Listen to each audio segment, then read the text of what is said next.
ايه ده بقى؟ دي ركنة ودي مساند، ماشي. يا ولاد اللذينة، حركوها بقوا مش جنب بعض، عايزين يقعدوا مع جنب بعض يحركوها تاني. كرييتيف. وبتقلب كنبة كنبة وركنة بمساند، كرييتيف قوي، جامدة الصراحة. ماشي. ده ايه ده؟ كومود، ماشي. او كومودينو. تفتح الدر.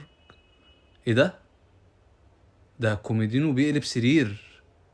يا بنت اللذينة، عشان لو عندك ضيف تفتح له السرير ده وهو اصلا مش واخد مساحة، تقفله تاني لما يمشي، والأوضة زي ما هي واسعة. جامدة جدا يعني، دي ممكن ما تبقاش أوضة نوم، تبقى أوضة عادية بس فيها كومود. جامد قوي، جامدة دي. ده ايه ده؟ سريرين فوق بعض، ماشي. عادي، مش شايف حاجة كرييتيف يعني. تمام. في مكتب في النص. يا ولاد اللذينة.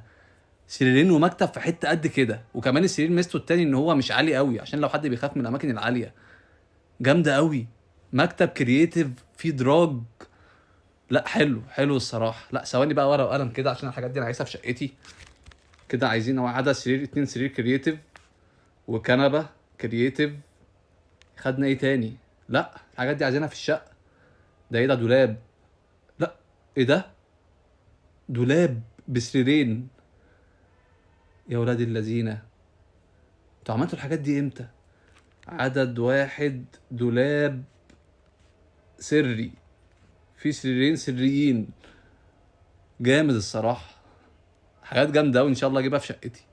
بتوفر المساحة بطريقة جامدة جدا. ده إيه ده؟ ده المطبخ. أوه، دي جميلة بقى عشان تاكلوا في المطبخ.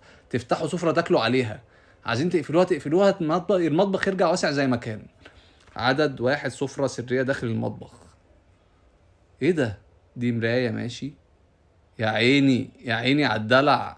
عشان لوحة الكهرباء ما تبانش شكلها وحش. عملوا مراية متحركة كرييتيف. كرييتيف قوي. عدد واحد مراية تخفي لوحة الكهرباء. وبتتحرك في كل حتة عشان تتصور في كل حتة براحتك. جامدة دي، هتنفعني اساسا، بحب اصور كتير انا. لا، جامدة جامدة. اللي بعده. ده ايه ده؟ ماشي. جزامة. اوه، جزامة بتلف بتوفر مساحة، وكل كوتشي لوحده. واحد جزامة دوارة. جامدة قوي دي. جامده، هتوفر مساحه كبيره للجزم والكوتشيات، وكل كوتشي يبقى لوحده. ده ايه ده؟ يا عيني لو عندك عيل صغير، سلم يطلع يشرب براحته. او لو انت ست البيت قصيره كمان تعرف تطلع. تجيب اللي هي عايزاه. حلوه دي. عدد واحد سلم مخفي، مش واخد مساحه، هو اصلا واخد حته قد ايه. لا، جامد. ايه؟ إيه ده؟ ايه ده؟ ده فريزر مش باين، تحسه في الرخامه مع المطبخ. عدد واحد. فريزر. مخفي. يا ولاد اللذينه. يعني الحسبة دي كده هتعمل لها بتاع 50,000 جنيه ولا حاجة. إن شاء الله بعملها.